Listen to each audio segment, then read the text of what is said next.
पांचवा दिन सकंद माता। माँ दुर्गा जी के पांचवें स्वरूप को सकंद माता के नाम से जाना जाता है। ये भगवान सकंद कुमार कार्तिकेय नाम से भी जाने जाते हैं।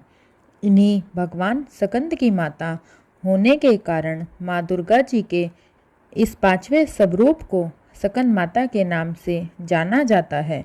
इनकी उपासना नवरात्रि पूजा के पांचवें दिन की जाती है। इस दिन साधक का मन विशुद्ध चक्र में अवस्थित होता है। इनका वर्ण पूर्णतः शुभ है। ये कमल के आसन पर विराजमान रहती हैं। इसी कारण से इन्हें पद्मासना देवी भी कहा जाता है। सिंह भी इनका वाहन है। नवरात्र पूजन के पांचवें दिन का शास्त्रों में पुष्कल महत्व बताया गया है। इस चक्र में अवस्थित मन वाले साधक की समस्त बाह्य क्रियाओं एवं चित्त वृत्तियों का लेप हो जाता है। 7वां अध्याय चंड और मुंड का वध। ऋषि बोले, तब आज्ञा पाते ही चंड मुंड आदि दैत्य आयुधों से सुसज्जित होकर चतुर्गिणी सेना के साथ चल पड़े। वहां पहुंचकर उन्होंने देखा कि हिमालय की ऊंची स्वर्ण की चोटी पर सिंह पर देवी बैठी है और मंद मंद हंस रही है। इस प्रकार उसे देखकर पकड़ने की चेष्टा करने लगे। किसी ने धनुष चढ़ा लिया, किसी ने तलवार संभाल ली तथा कितने ही देवी जी के पास पहुंच गए। तब अंबिका जी उन शस्त्रों के प्रति क्रोध में आ गई। तब तो भयानक मुख वाली काली देवी तलवार तथा पाशा लिए प्रकट हो गई। उन्होंने अद्भुत सा खंडवांग धारण किया हुआ था। नरमुंडों की माला शोभित थी। चीते के मम्र वाली साड़ी पहनी हुई थी। शरीर का मांस सूखा दिखाई देता था। अत्यंत भयानक रूप था। मुख को खोल रखा था। लपलपाती हुई जिह्वा और भी भयानक थी। धसी हुई लाल लाल आंखें थी। गर्जना से भी दिशाओं को भर दिया था। तब तो वह बड़े वेग से दैत्य सेना पर टूट पड़ी। बड़े बड़े असुरों को मारती हुई उनका भक्षण करने लगी। उन पार्श्वर राक्षसों को, अंकुशधारियों को, महावत तथा योद्धाओं को, घंटों के साथ कितने हाथियों को एक ही हाथ से उठाकर मुंह में डालने लगी। वैसे ही घोड़ों के साथ रथों को एवं सारथियों को मुंह में डाल डालकर अत्यंत भयानक रूप से दांतों से उन्हें चबाती जाती थी। किसी के केश पकड़ लेती तो किसी की गर्दन दबा डालती, किसी को पैरों से दबोच लेती तो किसी को छाती से धकेल कर मार गिराती। असुरों के द्वारा छोड़े हुए अस्त्र शस्त्रों को मुंह से पकड़ती जाती और दांतों को पीसती जाती। काली जी ने इस प्रकार बलवान दुरात्मा असुरों की वह सेना कुचल डाली। कितने ही असुरों को मार दिया।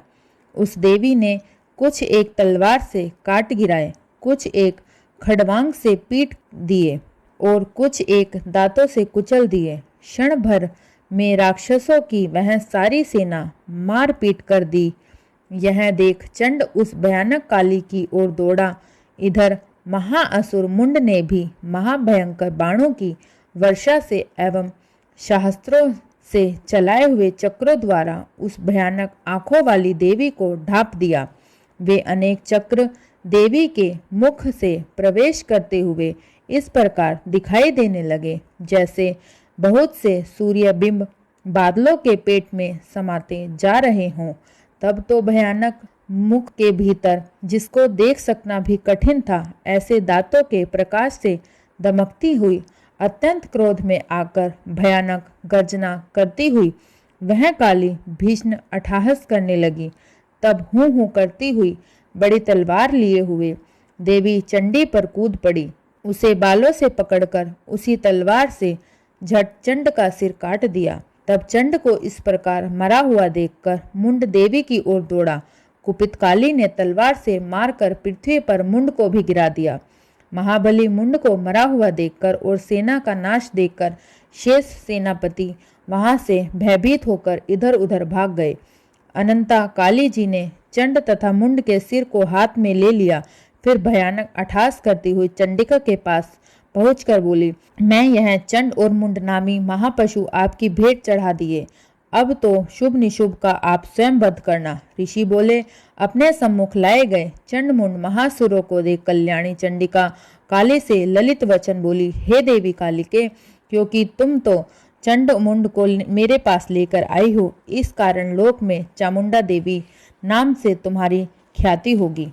8वां अध्याय रक्त बीज वध। ऋषि बोले, चंड मुंड दोनों दैत्यों के मारे जाने पर एवं बहुत सी सेना के भी क्षय हो जाने पर असुर राजा महापति शुभ के चित्त में भारी क्रोध पैदा हो गया। उसने सभी दैत्यों की सेना का युद्ध के लिए आज्ञा दे दी।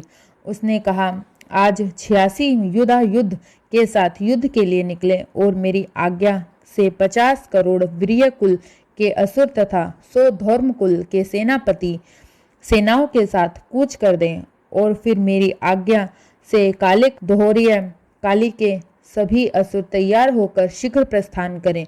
भयंकर शासन करने वाले असुर राज शुभ ने इस प्रकार आज्ञा देकर स्वयं भी बहुत सी सेनाओं के साथ प्रस्थान कर दिया।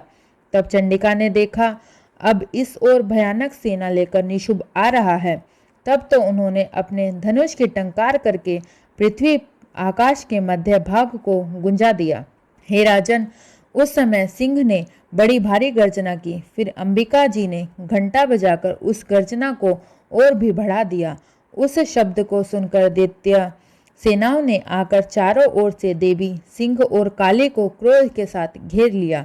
इसी अवसर के मध्य में, हे राजन, दैत्यों के नाश के लिए तथा देवताओं की वृद्धि के लिए अत्यंत बल एवं पराक्रम से संपन्न होकर ब्रह्मा, विष्णु, शिव, कार्तिक, स्वामी इंद्र आदि देवों की शक्तियां उन्हीं के शरीर से निकलकर उन्हीं वस्तुओं से संपन्न होकर यह देवता शक्ति वही रूप धारण कर दैत्यों के साथ युद्ध करने आ गई। ब्रह्मा जी की शक्ति, जिसे ब्राह्मणी कहा जाता है, जो हंसों से जुते हुए विमान पर आरूढ़ थी, अक्षय सूत्र कमंडल से शोभित थी। सबसे प्रथम उपस्थित हुई महेश्वर की शक्ति वृषभ पर विराजमान सुंदर त्रिशूल धारण किए, महासर्पों के कंकण धारण किए, मस्तक पर चंद्र रेखा सुशोभित थी, वह मातेश्वरी शक्ति आई। कार्तिक स्वामी की शक्ति हाथों में शक्ति लिए मोर पर आरूढ़ ग्रह रूपणी कुमारी अंबिका शक्ति दैत्यों से युद्ध करने आई। वैसे ही विष्णु की शक्ति गरुड़ पर सवार होकर शंख, चक्र, गदा, सारंग एवं खंग हाथ में लिए वहां वैष्णवी शक्ति आ गई।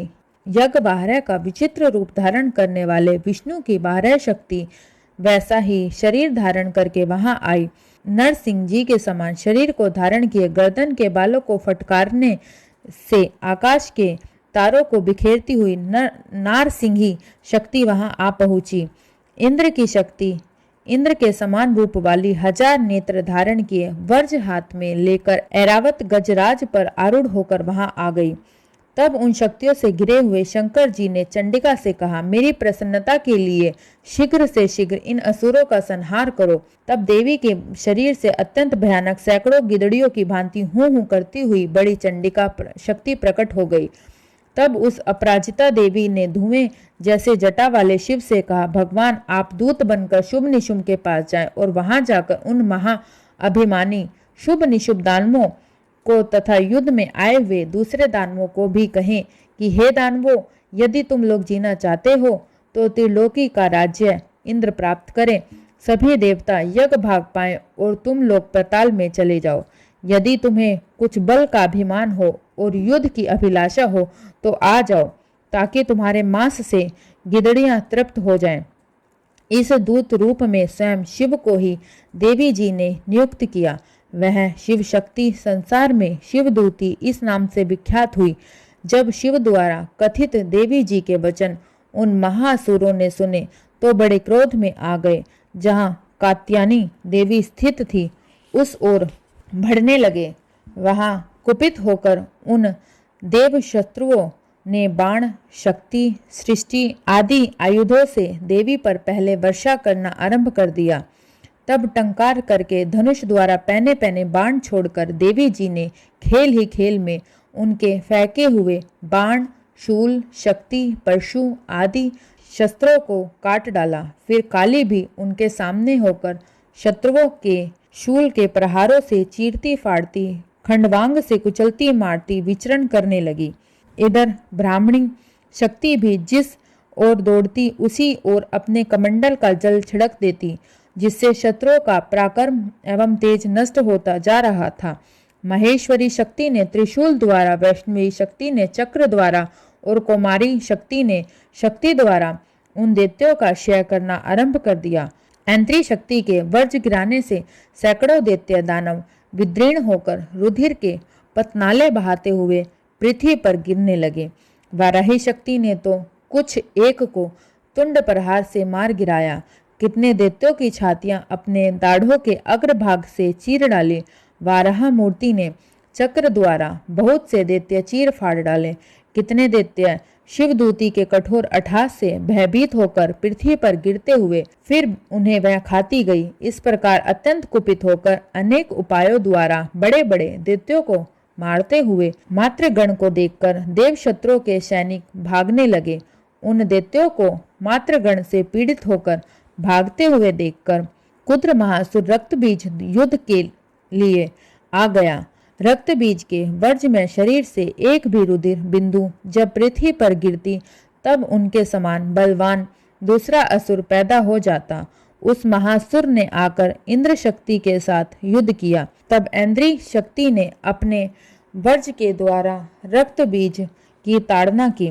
वर्ज के लगते ही उसके शरीर से बहुत से योद्धा पैदा हो गए, जिनका रूप पराक्रम रक्त बीज के समान था। जितनी भी रक्त बूंदें शरीर से गिरती थी, उतने ही उसके सदृश बलवीय पराक्रमी पुरुष उत्पन्न हो गए। वे रक्त से उत्पन्न हुए पुरुष भी अत्यंत भयानक अस्त्र शस्त्र से सुसज्जित होकर मातृगणों के साथ लड़ने लगे। फिर इंद्री ने वर्ज के साथ उसका सिर शत विशत कर दिया। उससे रुधिर बह उठा। तब हजारों पुरुष उस रुधिर से पैदा हो गए। वैष्णवी के चक्र से शत होने पर उसके शरीर से जो ही रुधिर सार्व हुआ, उससे हजारों उसी के समान महाअसुर पैदा हो गए, जिनसे संपूर्ण जगत भर गया। कुमारी ने शक्ति से उसे मारा, वाराही ने तलवार से, महेश्वरी ने महाअसुर रक्त बीज का त्रिशूल से हनन किया। उस दैत्य ने भी गदा द्वारा सभी मातृगणों को पृथक पृथक मारा। उस समय रक्त बीज बड़े क्रोध में समाविष्ट था। शक्तिशूल आदि आयुधों से कई बार विक्षक्त होने पर उसके शरीर से रक्त प्रवाह के पृथ्वी पर गिरते ही सैकड़ों असुर उत्पन्न हो चुके थे। दैत्य के रुधिर से उत्पन्न उन असुरों से सारा जगत व्याप्त हो गया। देवताओं को डरा एवं उदास देखकर तब शीघ्र ही चंडिका ने काली से कहा, चामुंडे, अपना मुख तुम अधिक विस्तार से फैला लो। मेरे शस्त्र के प्रहार से गिरते हुए रुधिर बिंदु और बिंदुओं से उत्पन्न महादैत्यों को अपने वेगवान मुख द्वारा खाती जाओ।